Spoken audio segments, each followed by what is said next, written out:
সকাল বুনু এসে গেছে। আরে দেখো সানি নেবে টাকা আমার কাছ থেকে। এই যে টাকা নিয়ে নিল। কি করবি টাকা দিয়ে? হ্যাঁ দে শিগগিরই 100 টাকা। হ্যাঁ বুনুকে দে।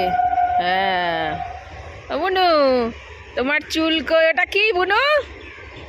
এটা কি? এটা কি খেতে হবে এটা দিয়ে? হ্যাঁ এটা দিয়ে লালিপপ খেতে হবে। এটা লালিপপ খেতে হবে। দাও হ্যাঁ টাকা। এই যে বুনু বললো টাকা, তুমি বলতে পারো না ঘোড়ার ডিম। দেখো আমাদের গাছের গোলাপ কত সুন্দর হয়েছে। এটা ছিঁড়েই আমাকে শান দিতে পারতো কালকে, ফালতু পয়সা দিয়ে কিনে আনলো। দেখো জবা, দেখো জবার কালারটা কি সুন্দর না? আর থোকা জবাটা হেভি লাগছে কিন্তু। দেখো আমাদের গাছে কি সুন্দর জবা ফুল ফুটেছে। 3টে জবা হয়েছে, কত সুন্দর লাগছে দেখতে। আর এই যে একটা গাছে যখন ফুল ফোটে তখন কি সুন্দর লাগে না? হেভি মজা লাগে। যত্ন সহকারে গাছটা এত বছর ধরে লালন পালন করছি, আর এখন ফুল ফুটেছে, কত সুন্দর লাগছে। আরও কুড়ি আছে, আবার 3-4 দিন পরে ফুটবে। এই গাছেও একটা ফুল ফুটেছে, বড়, এইটা অনেক বড়, হেবি সুন্দর কালার। নেব এখন, ডাব খাবো। এখন খাবো না, রেখে দেবো, দুপুরবেলা খাবো। খেয়ে দে। কত করে কে জানে? কত করে বলো? 50 টাকা। সে কি ভালো হবে নাকি? 50 টাকা জল ভালো এর। কোন এইগুলো গোল, এ সব ডাব ভালো। সস্তায় একটু না কচি একেবারে? দাঁড়াও দাঁড়াও, ভিতরে একটু দাও, শ্বাস থাকলে। হ্যাঁ দাও। মুখ কেটে দেবো নাকি? একটু মুখ কেটে দেবা, আজকেই খাবো। খাবা মামি, খাবা? হ্যাঁ খাও না তুমি ডাব? কেন খাও? এতটা ভিডিও করলাম তো গুড মর্নিং বলা হয়নি তোমাদেরকে, তো এখন বলতে এসেছি। গুড মর্নিং এভরিওয়ান, আশা করব তোমরা সকলেই ভালো আছো। আমিও বেশ ভালো আছি। আমার আরও একটা নতুন ব্লগে তোমাদেরকে স্বাগত জানিয়ে আমি আমার ব্লগটা শুরু করলাম। দেখতে থাকো, আশা করছি তোমাদের সকলের ভালো লাগবে। পালং শাকের একটা রেসিপি করব বন্ধুরা। আজকে নিরামিষ না, শুক্রবার, ওই জন্য পালং শাকের রেসিপিটা করব। এটা খেতে কিন্তু দুর্দান্ত লাগে, তবে আমি প্রথমবার বানালাম, খারাপ লাগেনি আমার। আর শানের কাছে ভালো লাগছে। যারা রান্নার এক্সপার্ট তাদের কাছে হয়তো এটা ভালো লাগবে না, কি রান্না করছে এটাই বলবে। তো যাই হোক, পালং শাকটাকে লবণ দিয়ে একটু মাখিয়ে রেখে দেবো। জল ঝরলে, মানে পালং শাকের অনেক জল থাকে তো, আর ধোয়া, বিশেষ করে ধুলে পরে আরও জল হবে। তার জন্য লবণ দিয়ে ভালো করে চটকে চটকে রেখে দেবো। তারপরে জলটা ঝরিয়ে নিয়ে পরে রান্না করব। তো পরে আবার দেখাচ্ছি তোমাদেরকে কিভাবে আমি এই পালং শাকটা রান্না করছি। তো ততক্ষণে আমি মূলোটা কুচিয়ে নিলাম। আজকে মূলো ঘন্ট করব। মূলো কুচিয়ে এই ঘন্টটা খেতে বেশ ভালো লাগে, কেমন বাঁধাকপি বাঁধাকপি ফিলিংস হয়, তাই না? পেঁপে কুড়িয়েও এরকম ঘন্ট খেতে ভালো লাগে। তো আমি মূলো দিয়ে করছি। কিছুটা বাছলে মূলো, মানে করে রাখবো ঘন্টটা। এখানে অনেক কটাই মূলো আছে, কিছুটা মূলো বাছলে না, আগামীকাল সকালবেলা মূলোর পরোটা খাবো। তো সেটাই ভাবছিলাম আর এই কাটাকাটি করছিলাম। তো আজকে সকালে সেরকম কিছু রান্নাই করিনি, খাইও নি, শুধু মা দিল 1 কাপ চা, দুধ চা, ওটাই খেয়েছি। আর একটুখানি আমি সকালবেলা লিকার চা করেছিলাম, সেটা খেয়েছি, ব্যাস। বিস্কুটও খাইনি আজকে। তো এই যে মূলো ঘন্টটা রেডি হয়ে গেছে, কিভাবে করলাম সেটা আর তোমাদেরকে দেখাইনি। ওই জিরে ফোড়ন দিয়ে আর এই মূলোটা দিয়ে দিয়েছিলাম, দিয়ে তারপরে আমার ওই ধনে জিরের গুঁড়োটা দিয়ে দিয়েছিলাম, দিয়ে তারপরে নামিয়ে নিয়েছিলাম, ব্যাস। আর এর মধ্যে সাপ এসে গেছে, চলে লাগছে। আর যাচ্ছেও না, দেখো কি সাহস, যাচ্ছেও না। ওই তলা দিয়ে বেরোচ্ছে না, ওই ভিতর দিয়ে ফাঁকা দিয়ে। দেখো তাহলে ওই দিক দিয়ে যাও, ওই দিক দিয়ে যাও, ওই দিক দিয়ে যাও, ওই দিক দিয়ে যাও। তো দেখো, তো দেখো আগে গেছে নাকি, দেখো।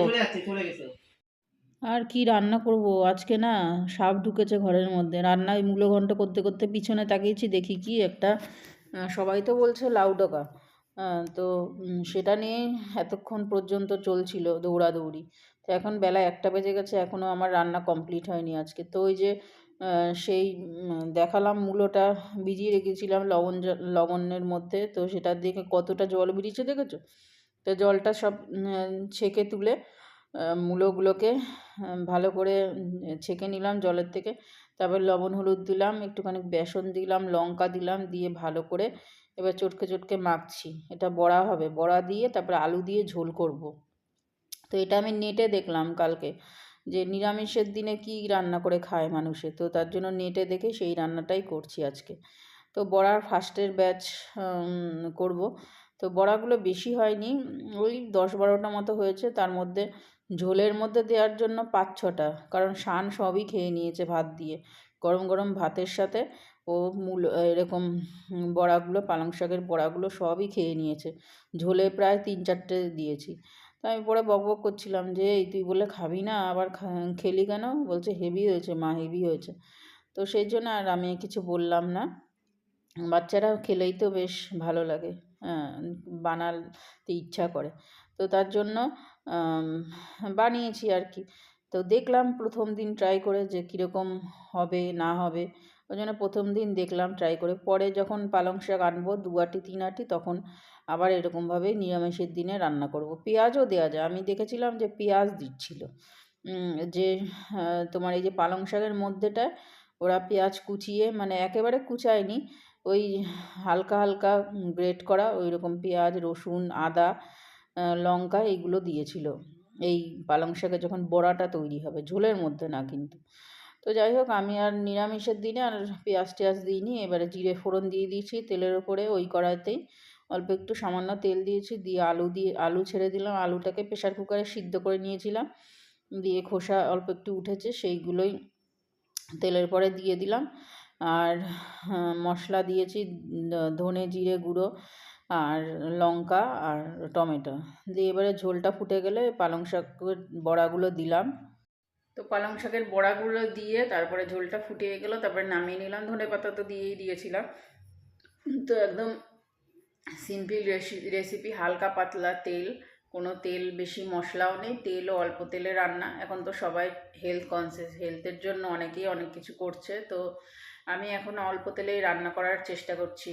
তোমরা কিপটে বলো আর যা বলো, আমার তাতে কোনো ব্যাপার না, কারণ আমার শরীর কন্ডিশন আমারই ভোগ করতে হবে কিছু হলে, কেউই আমাকে দেখার মতো নেই, ঠিক আছে? ওর জন্য আমার শরীরের ব্যাপার আমাকেই বুঝতে হবে। সবাই ওপর থেকে নাটক করবে, সবাই বেশি বলবে, কিন্তু শরীরটা তো আমারই বুঝতে হবে। অতএব নিজের হেলথ নিজে দেখাই ভালো। তো যাই হোক, সব কিছু খাওয়া দাওয়া কমপ্লিট করে শান্ত খেয়ে নিয়েছে আগে, আর আমি খাওয়া কমপ্লিট করে এই আসলাম। এখন বাজে 3:25 3:25 বাজে, এখন আমি আসলাম এই বিছানায় সবে। আজকে ভাবছি শোবো না, তবে আজকে মনটা সকাল থেকেই খারাপ রয়েছে। ভিডিও বানাতে ইচ্ছা করছিল না, তার মধ্যে সাপ ঢুকেছিল ঘরের মধ্যে। তো সেই নিয়ে একটা ভয়ে ভয়ে আজকে সারাদিনটা কাটলো। মন মেজাজও খুবই খারাপ, বলা যাবে না সে কিসের জন্য খারাপ। তো যাই হোক, এখন তাহলে রাখি, পরে আবার কথা বলবো সুযোগ সুবিধা বুঝে তোমাদের সাথে। রক্তবীজ 2 এই ওয়েব সিরিজটা দেখছিলাম। ওয়েব সিরিজ না বই, এটা পিকচার। তো এটা দেখছিলাম। রক্তবীজ 1টা আমার দেখা হয়নি, তো 1টা দেখতে হবে। 2টা দেখলাম, বেশ ভালোই লাগলো। 1টা দেখলে আরও মজা লাগবে। তবে রক্তবীজ 2টা দেখে বুঝলাম রক্তবীজ 3টা মনে হয় বের করবে আবার নতুন। রাতের খাওয়া দাওয়া কমপ্লিট করে নিচে থেকে চলে এসেছি ওপরে। এবারে শান এই যে মোবাইল দেখছে, আমিও এই বসে রয়েছি। হ্যাঁ, এবারে ঘুমাবো। সব কিছু মাখা হয়ে গেছে, ক্রিম ট্রিম বোরোলিন ঠোঁটে দেওয়া হয়ে গেছে, এবারে ঘুমাবো। তো চলো, আজকের মতো ব্লগটা এখানেই এন্ড করছি। নেক্সট কোনো ব্লগে তোমাদের সাথে দেখা হবে। Tata, bye, good night.